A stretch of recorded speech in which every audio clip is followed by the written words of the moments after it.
Now, we've thought a lot about this panel, and everyone that's up here is prepared to potentially get a little awkward, okay? And not in a funny way, but just there are these moments that we come together and at our best, or I suppose I say at our best, the supplier-distributor partnership is what really underpins this industry. But there are times when it goes awry, when suppliers mess things up, when distributors are rude and act like prima donnas, and there's a disconnect. And we really wanted to have a thoughtful conversation. We're going to be using Slido. We're really going to be able to take advantage of its powers during this session. We'll have the Q&A that will be appearing on the screen. But I want to just introduce Bobby. We all know Bobby. Kevin Felgate with Name Brand Promotions. Kate Ivory with Giddy Promotions, and of course Brenda Spears at BuzzTag, and we all know this guy, Brandon Mackey at Snugs USA. So without further ado, our panel on supplier-distributor collaboration.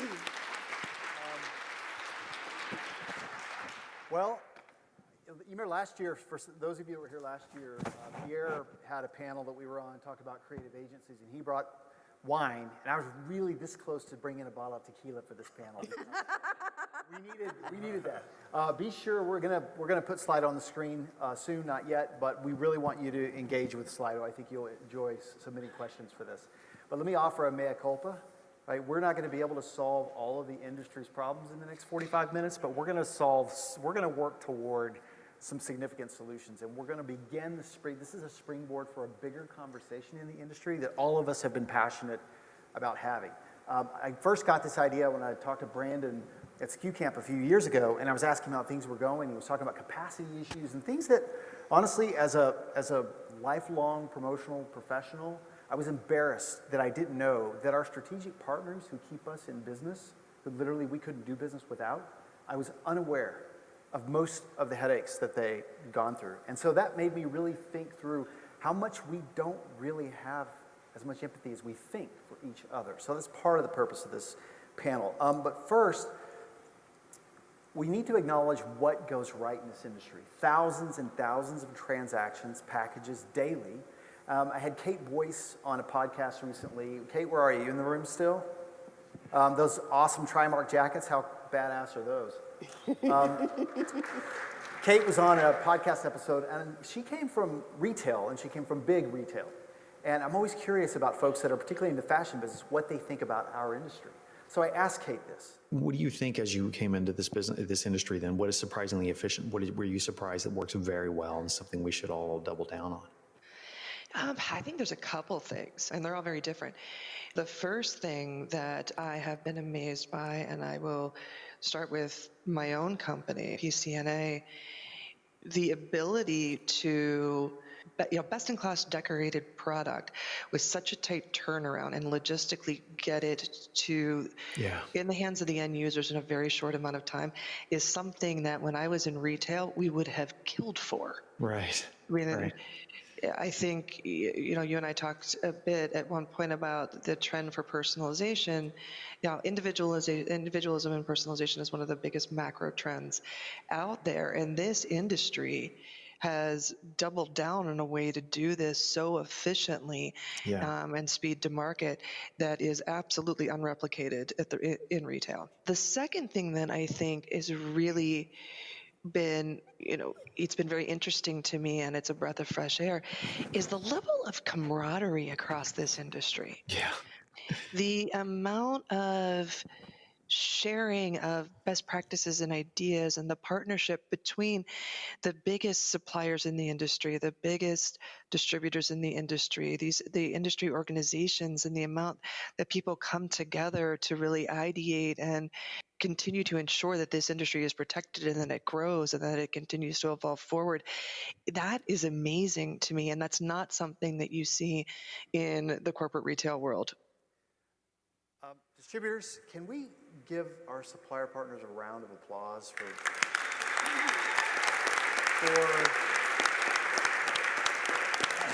basically keeping your asses in business? How's that? That being said, now that we've set the stage for this and the tone for this, things do go wrong. Things do go wrong. I'm going to let this settle for just a minute to see how many people get this.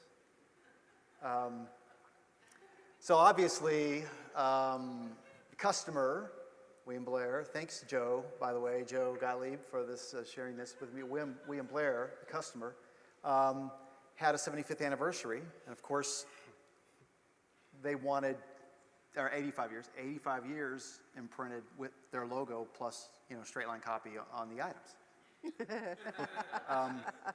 Now, quick poll using Slido.com/2020. Go to your phones. Whose fault was this? Suppliers or the distributors? Whose fault was this? The suppliers or the distributors? Let's see this. Let's see this. Keep voting. Really curious about this.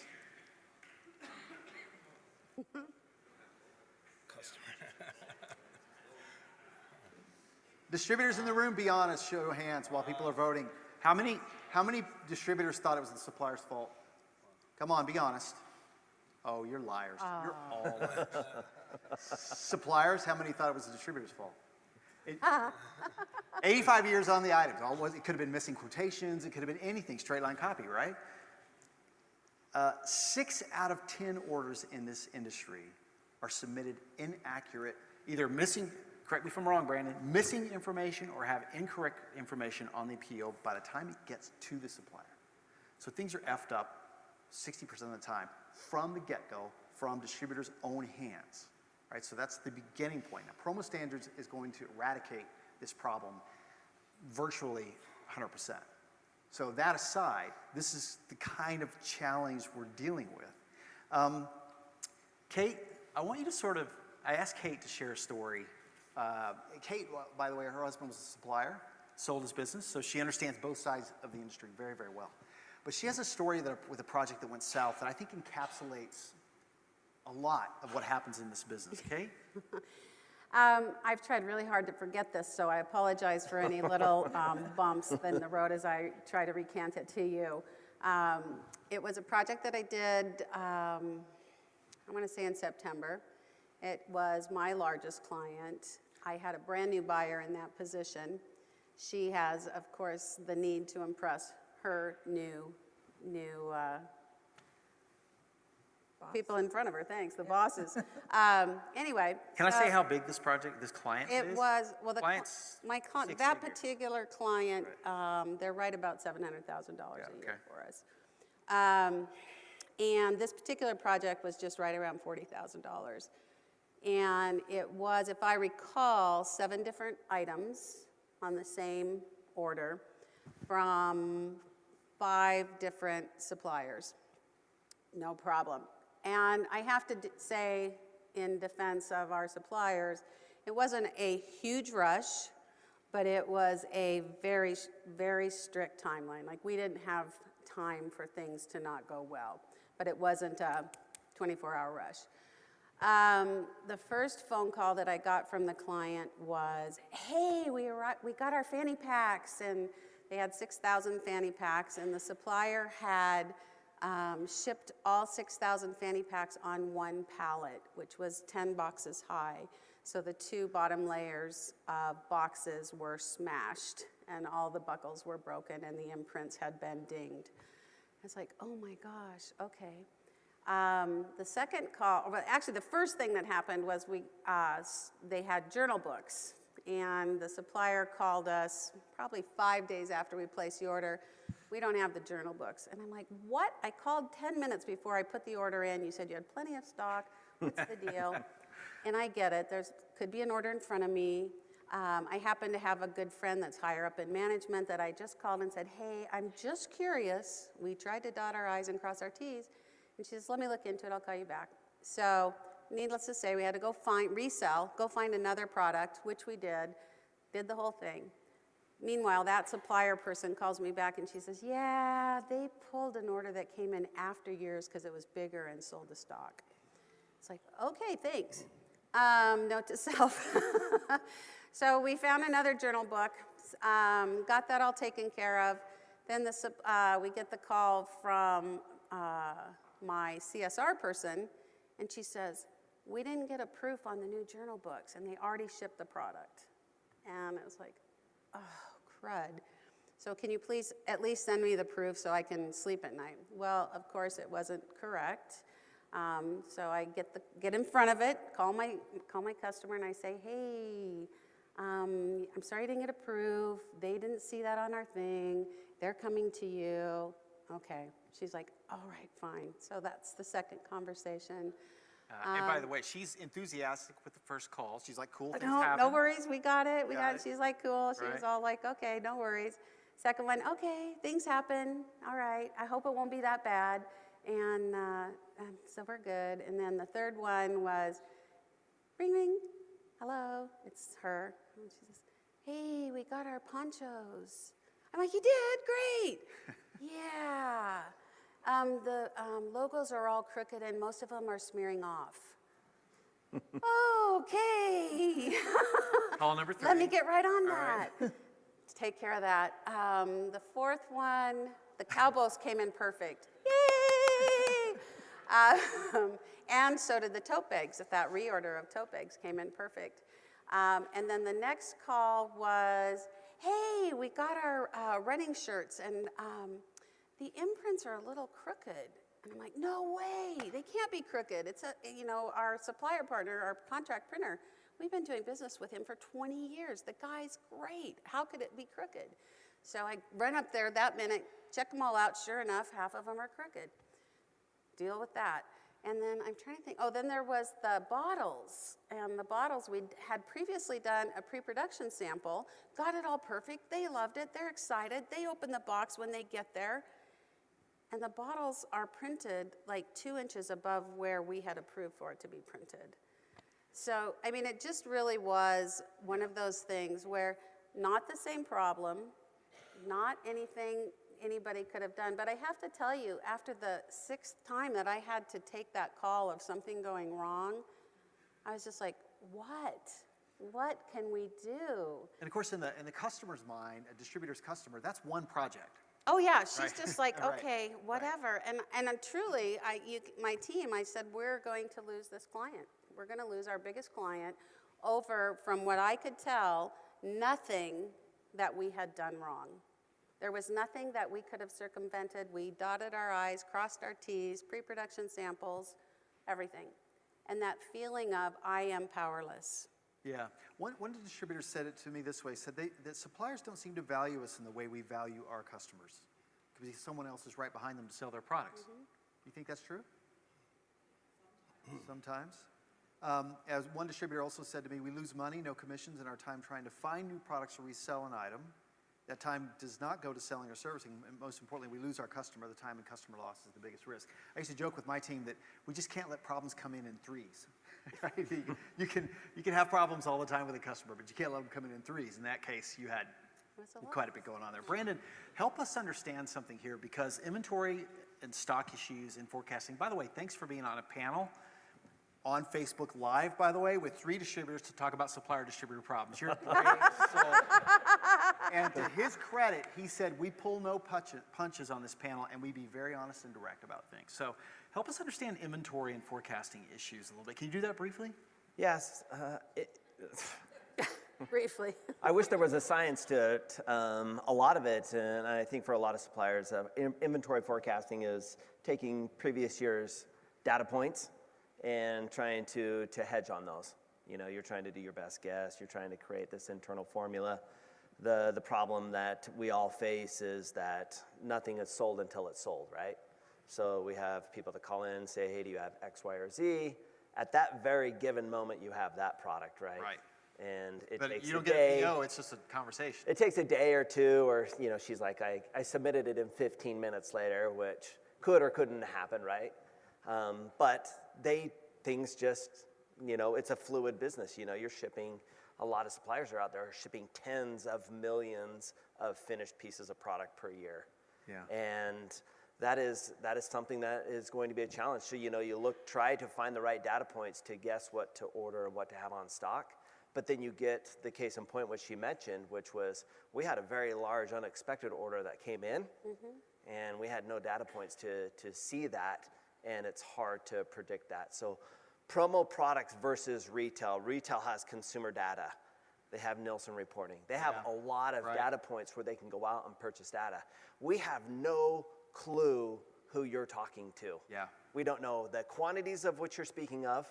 We don't know the colors which you're talking about. We have no idea of the SKUs that you're pitching. We're, in most cases, we're flying blind with no data points until you say, hey, you know what, I've been working with this largest client of mine for the last 6 weeks. I've pitched these 7 products, and you have inventory on them at 50,000 units a piece. Yeah. And so we're just flying blind for the most part versus retail. Right. How many people in the room have visited a supplier? How many distributors in the room have visited suppliers? Show of hands. All right. Okay. Let's talk about supplier acquisitions and mergers and the impact on this on accuracy. Does anyone, by the way, on inventory, before we leave that, anyone have any other thing you want to talk about on the panel about inventory? Yeah, I have Kevin. a bit of a different thought on the inventory. And by the way, Kevin used to be a supplier, if that makes sense. Doesn't. It was a long time all right. ago. All right. I have a bit of a different philosophy on that, and my opinion of why inventory is becoming an issue is a little bit different, and it's probably kind of the debate you wanted. I feel like more and more suppliers are trying to do more and more for everybody. Right. And when you take on more products, you take on a bigger cash flow struggle. Therefore, you tend to carry less inventory. I know you could have difficulties with, we don't need pink, we don't need turquoise. Well, I agree with that, but the basic colors with the basic items.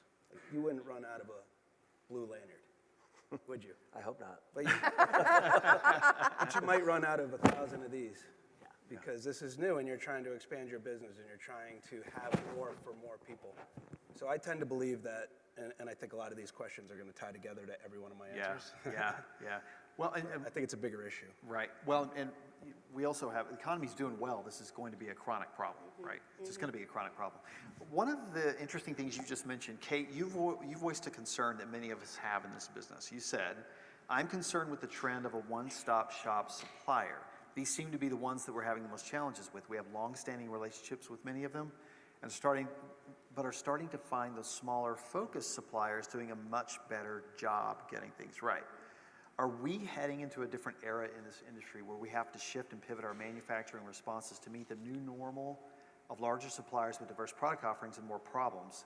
Kevin, you said something like this: if it fits the machine, smaller quantities, 200 pieces, 50 pieces, fine, then it works. If it falls outside of the machine, then it's a problem. Yeah. One distributor said it this way, maybe this is a little draconian, said, you can't blame the concern. The big companies are killing the industry. Are we losing the intimacy that made us so strong? Brandon, what's the solution here? You're on the cusp of a lot of changes, even with Snugs, and so what do you think about this? Thanks again for being the voice of lots of us. So speaking specifically of industry consolidation on the supplier side, it's a phenomenon that's happening.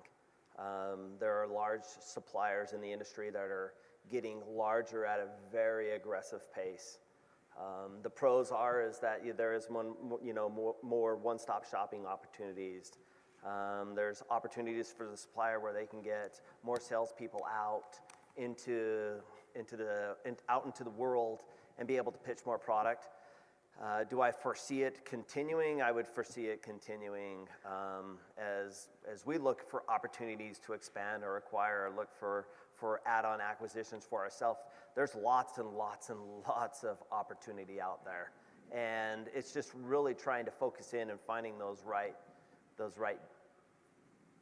marriages, because some of the acquisitions in the industry that you've seen on the supplier side, they don't look like the right marriage, but they try to mush it together, and ultimately it ends up hurting them, but it also ends up hurting the distributor who can't sell to the supplier adequately. But I foresee that there's still going to be probably a pretty aggressive acquisition, forward-facing in the industry. Yeah. I think it helps in not just on supplying the distributor to the ultimate need, but I don't foresee it slowing down in the near future.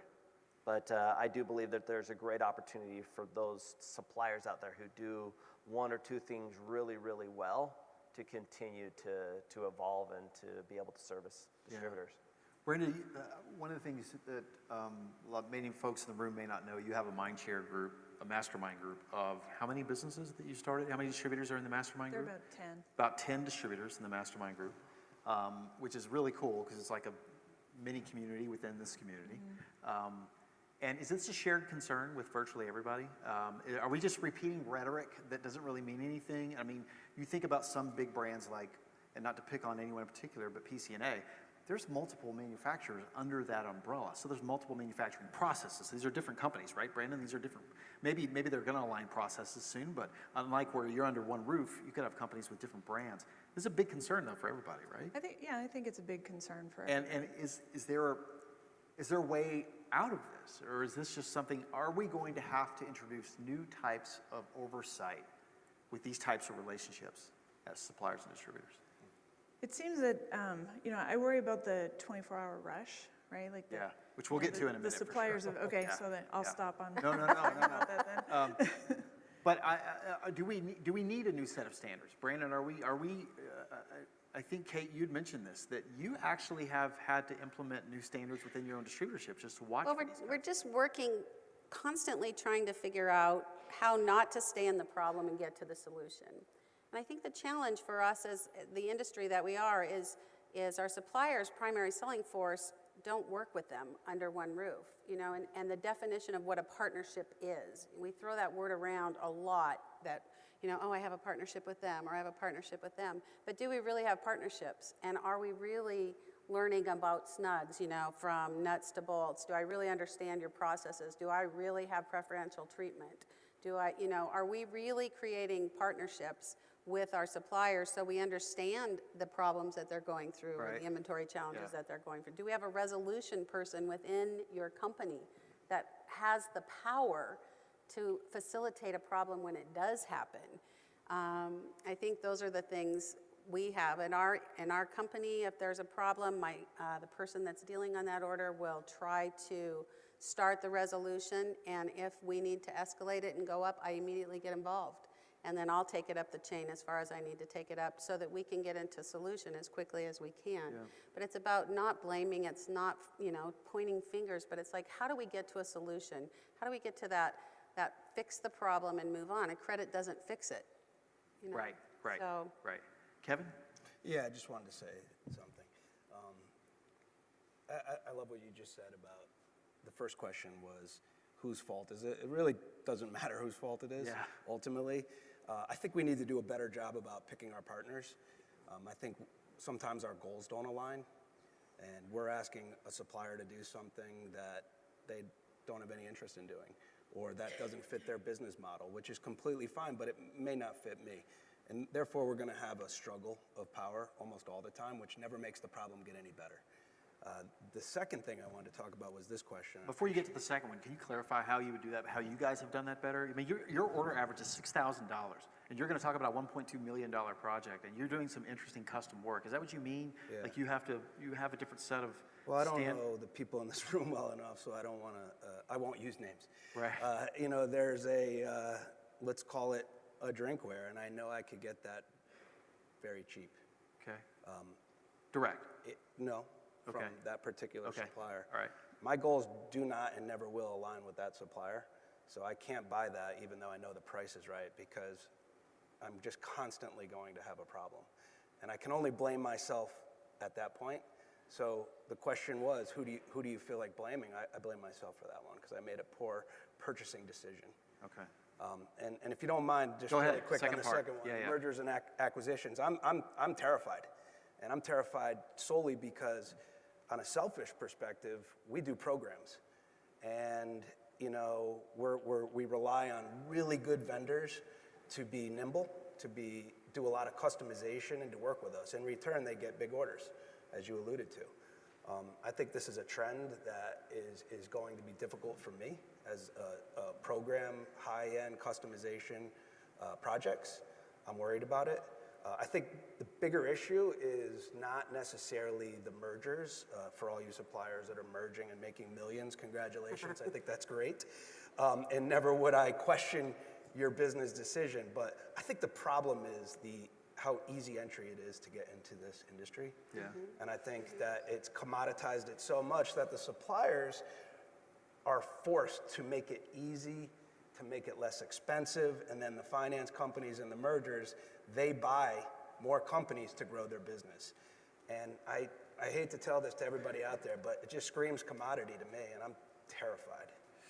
Before we move on, Brandon, any other comments? I want to make sure you have the floor. No? We're good. All right, we're going to just keep blazing right past this. I give them a layup. There's a good question on Slido. Do suppliers ever fire distributors in order to serve their key customers better? That's got to be a yes. Oh, for sure. Now, does it happen on a daily basis? No. I would say that if I could think of the distributors that were fired by us, it only has to do if they cross the bounds of belligerent. And for some reason, there are some people out there that, I don't know if it's geographic area they're from, or the way they were raised, or they were tortured as a kid, or they never had a puppy, but some of them get off the rails. And it's funny how people speak to staff, and they treat staff, and then when I get on the phone, it couldn't be anything further from the truth. Oh no, it wasn't this, it was, and it's at the end of the day, I don't think that our ethos aligns, and there's plenty of other options out there for you to take this attitude and to take your business to. I think for us, for me, I always tell people, there's so many energy units in a day.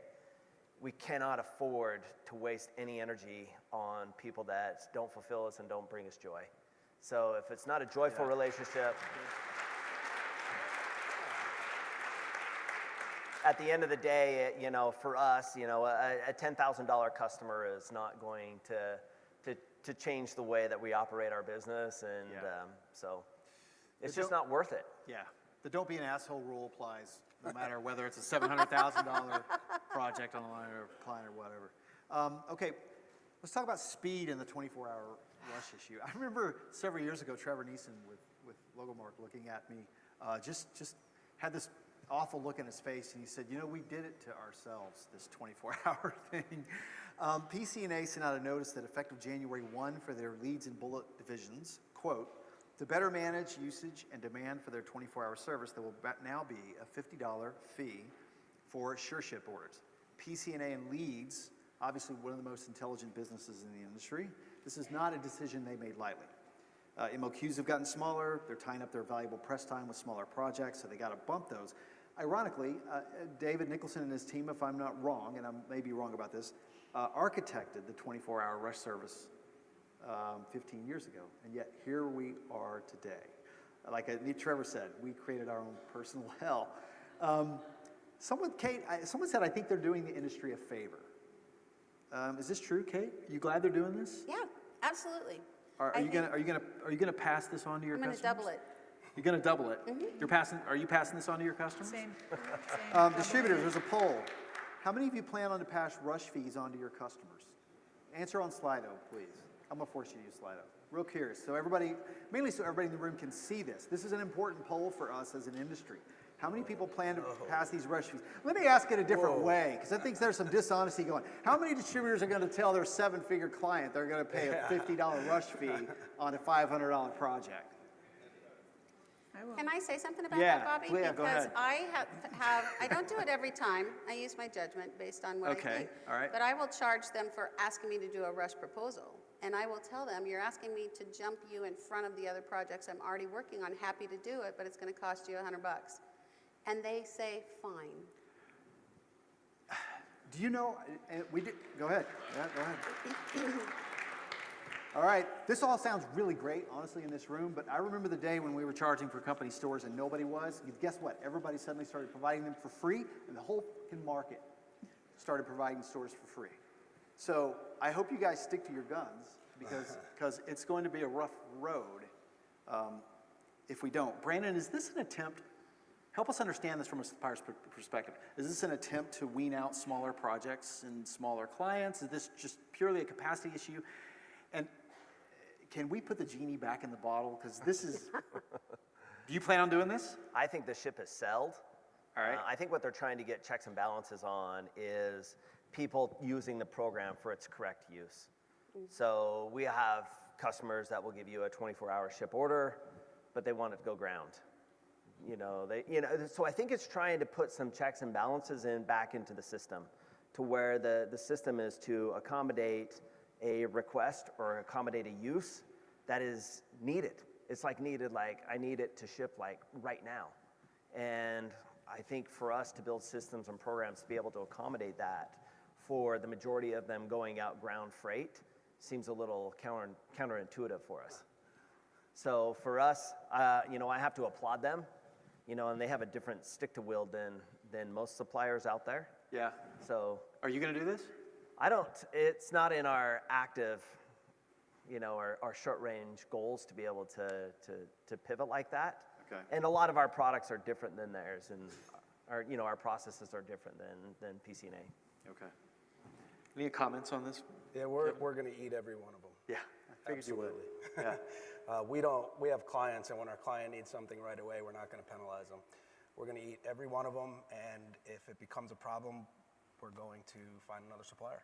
Largely, this has to do with average client size, though, right? I mean, this is kind of, maybe we're arguing something when we should be talking about two different conversations, average client size. Of course, you're going to charge that customer that's $10,000 a year and bugs you, or the customer that's a pain in the ass that you want to go away. Well, but I think most of the industry is not going to pass this on, despite what everybody in the room says. Sorry. Well, my question is, will whatever rule you want to implement as a supplier, will you pass it on to 4imprint? Right. So that's my question for you. So Bobby, same thing, right? The same thing.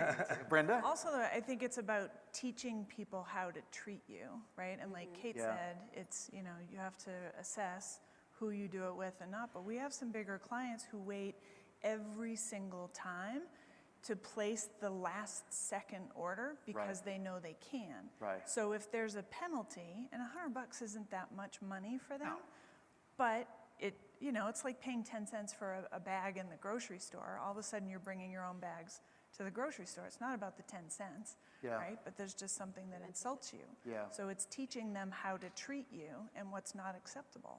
Charging for the rush fee seems to me, you guys correct me if I'm wrong, that we're trying to fix the problem on the back end. When we get promo standards worked out and free up distributors' time to sell more rather than babysit orders, then we can get on the front end consultatively selling our clients and being proactive with them and thinking of projecting their needs 6 months out, 3 months out, and things like that. So it's a back-end fix that I'm sure works for leads, but we're the ones that got to get ahead of this, I think. I think an interesting thing, too, is that I've noticed with my clients, and I say I'm going to charge them because I want to have that conversation with them. I want to alter their behavior. What I've learned is when I say there's going to be a rush fee or there's going to be this, here's why that is. Right. Are you sure you need it on the 15th? Well, not really. And so what happens is if I don't push that, if I don't institute that conversation, I turn around to Brandon and I'm like, dude, I need it on the 15th. And my client doesn't really need it till the 20th. They just want to get it off their plate and get it done. And so by pushing all of us, we put so much pressure and friction on that whole process that everybody ends up hurting over it. Yeah. So I use it because I want to start that conversation, one, to vet out if it really is a rush. And then I agree, if it really is a rush, then I'm probably not gonna slap their hands over it. Right. But I can tell you that at least 50% of the time, it's not a true rush. Yeah. And I've already, we always try to build in a day buffer because of UPS and FedEx. We all know how they play the game. But, it really is unfair of me to turn around and pass it on to Brandon and say, dude, you've got to perform because my client's making me perform, but I didn't do my job really finding out if it is a true rush. Let's move on from this and talk about crisis management and what to do when things go wrong. In B2B markets where you have a closed loop supply chain, there's an implied partnership. I think this was a conversation you and I were having, Brandon. If there's an implied partnership, in my mind, there should always be a clearer crisis management process. And it's pretty murky in the business right now, from my perspective. And it has been for a long time. And I want us at commsku to develop with suppliers and distributors a better crisis management plan. But this begins with the right partnership. Kate, Brenda, and Kevin, what can suppliers do better that would help when things go wrong? Who wants to go first? I know. Okay, go. What I would really love to see, especially from my partners, is that I have a dedicated resolution person, that I have someone that's high enough up the chain that can take my challenge. But don't most suppliers think they already have this? They've got a factory rep, they've got an inside person, they got an outside person, and isn't that supposed to be the system? It's the system, but it doesn't work. I mean, I need someone that's focusing on resolution today, right now, this minute, that when I call in, I don't have to call Brandon and say, hey, Brandon, I've talked to the CSR, and I talked to my outside person, and I talked to the person on the floor, and he still can't get it right. I mean, I need somebody that's their job. They understand how to fix things. They have the power to fix things, and I know who that person is, and that I can talk kindly to them, understanding that we're all human and things go wrong. But I sometimes spend several days just trying to get to somebody that can fix the problem. Yeah, it's got to be hard for you to distinguish between a crisis. I mean, you know, I think how do you make that discernment? I don't know if we really look at them as one distributor outweighs another distributor in weight, right? For us, we're more driven on KPIs.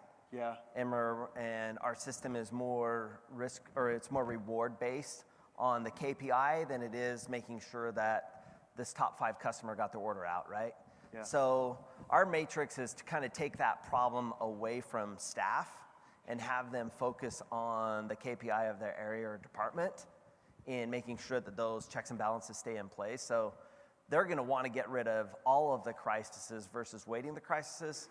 Back to your point of it's unfortunate to say, but we have a small team of people that are in conflict or resolutions, internal resolutions, and they have the ability to make decisions on the fly.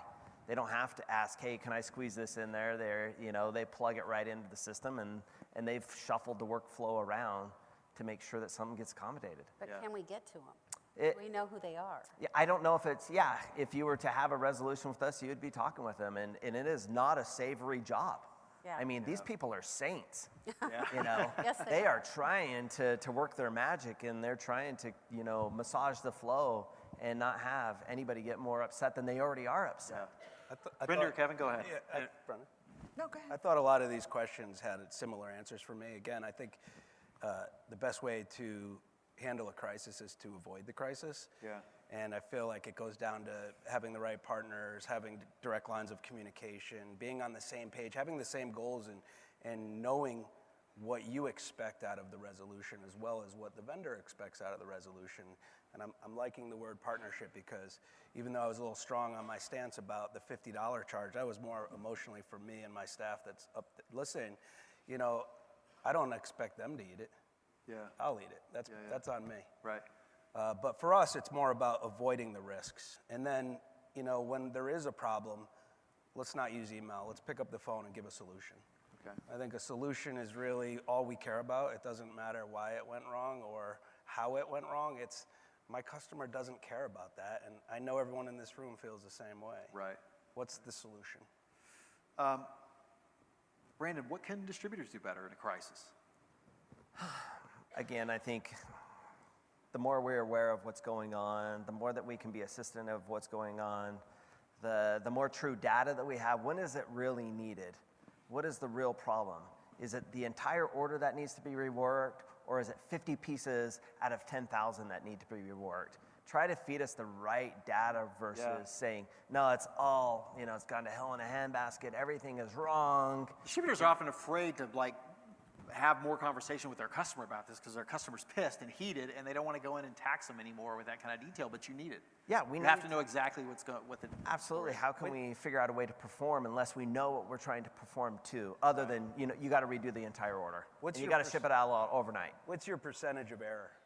Our percentage of error is like 0.3%. 0.3%. My argument is just redo the whole thing, air freight it overnight, and don't worry about it. And if we have to split the cost, let's do it. Because if it is truly 0.3%, it doesn't matter.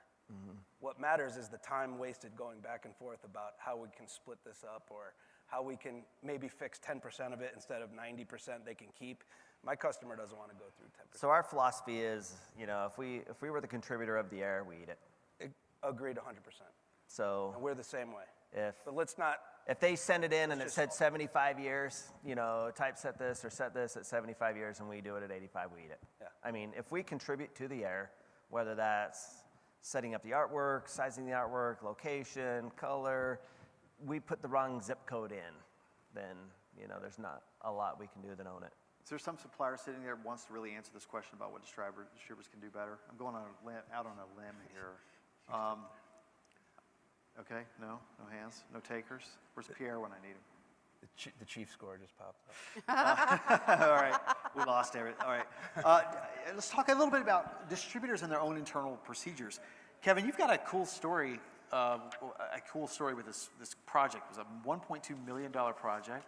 You mind sharing some of the details about that? What I'm fishing at here is that we often think that it's just suppliers and their requirements and what they should be doing to prevent errors. But we as distributors should have our own procedures and systems for this. Yeah, absolutely. Before I do that, I see the clock. The clock's really big up here. It must have been stressful for anybody. I had a lot to say. But, you know, the biggest process we could put in place at NBP is we try to make sure everyone in our staff is experts.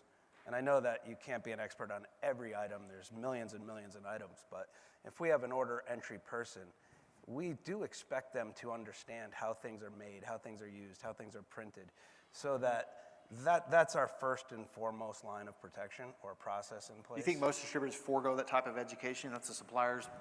I mean, it's hard to look out at this room and not think that everyone's really freaking good in this room, and that's why they're standing here. But, you know, if we did this on Tuesday, I think it'd be a hot, sweaty mess. Right. I don't think very much would get done. So keep going. All right, I'll keep going. So first and foremost, our team has to care. If they don't care, they're out. It's pretty simple for us. When they do care and they're in, we give them every opportunity to have a great career and be passionate and excited about it. But there are a lot of things that we have to put in place, and then I'll just quickly go over it. I mean, every order we process, the first and foremost thing we could do is make sure that the order is accurate. We submit a production file with every order. We don't wait back and forth. It's too much time going back and forth waiting for proofs. We send a production file. And then we follow up to say, did you receive the order? Did you receive the production file? And then I've actually listed them all because it's really, really redundant. We then have a production report that, did you receive the order? When is the proof due? If the proof's due tomorrow, we call that morning. Are we expecting the proof? Is the proof going out? And we do that all the way down the line, from the approval, production status, shipping, tracking, and then we track the order because the suppliers don't always make mistakes. UPS makes tons of mistakes. It doesn't matter. If that mistake occurs, what do I need to do? Is this every order, or you have a threshold for 5,000 or more? Or is every this order. Well, we don't do orders under. Right, yeah, that's true. Every order. Wish we all had that problem. Right. Every order. I mean, we do, Right, and we do this for everyone. All right. But they're for clients that can place the $5,000 order 2 seconds later. Right, so sure. It's pretty important for us. Okay, all right. As far as the Hilton goes, I love partnerships. In this particular situation, we went overseas with this one because this was one that we called a bunch of suppliers that specialized in this type of product. Nobody could do it in 30 days. We had 39,000 gifts that had to go out to 39,000 individual users in 19 different countries. And we received the order on Thanksgiving Day, or the day before Thanksgiving. I'm looking at my team because I was in New York. And where's the team? Raise your hands. We got just a couple people here. Superstars. Reese okay. and Chelsea. All right, cool. They were we had to do the entire design. It was a globe. And the customer came to us and said, we want to ship 39,000 globes 39,000 globes all over the world, and your budget is whatever the math was. It came to $1.2 million. Well, the globe's this big. The freight to 39,000 people all over the world was like $800,000. Yeah. Wow. So we quickly met, and what we came up with, to keep it really short, was a 3D puzzle that we could compact down to a little small box.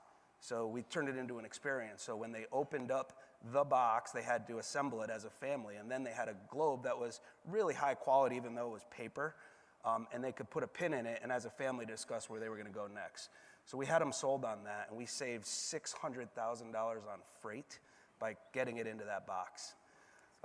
Next thing we had to do, next thing we had to do is we had to design the entire product. And remember, we had 30 days from the day before Thanksgiving to deliver. If we didn't deliver, we were out the entire product. We made really healthy margin, thank God, but, but that's a high risk. We were putting our ass on the line for about $600,000, to be frank. So what I did is, just to keep time shorter, is I went directly to the vendor on this one, and I sat with them during production. There was 4 different pieces that went in. I'm sorry, in this particular one, it was 1 piece. I sat with them. I gave them a production timeline. I went into every aspect of the manufacturing process and timed it. And when I saw they were falling behind, I went directly to their manager. I asked them to staff up, and I said I would pay for everything. I said, how much overtime do you need to catch up? They told me. I paid for everything. And I just paid for everything the entire time. I mean, I had $600,000 to deal with. But I didn't leave until Christmas Eve, was it, Reese? I did all my Christmas shopping in Portland Airport. None of my family was happy. Hey! But we were there the whole time. Wasn't the Portland Airport. Anyhow, that was the short story. I saw we're at 0. You could tell we needed like 2 more hours for this panel, but I wanted to share the story just to show us what extremes we might really need to consider to rethink the way we do business as distributors and how we need to be careful. I know it's a huge order. It's a little bit different. We don't have time for this question, but I want to leave this, this question open-ended for everyone in the room, is what can we do better to nurture relationships with one another? Brandon made an interesting comment to me as we were talking about this panel. He said the level of public shaming in this industry is kind of shocking, that there's a lot of suppliers that feel the brunt of that scorn. And so I'm kind of just leave this open-ended. You see people responding there. You know, what can we do better? Be kind, compassionate care, transparency. Let's just do it. We're out of time. Thank you, guys. Can we have it up for our panel? Thank you, guys, for your time. All right. Thanks, Bobby. Yeah, man.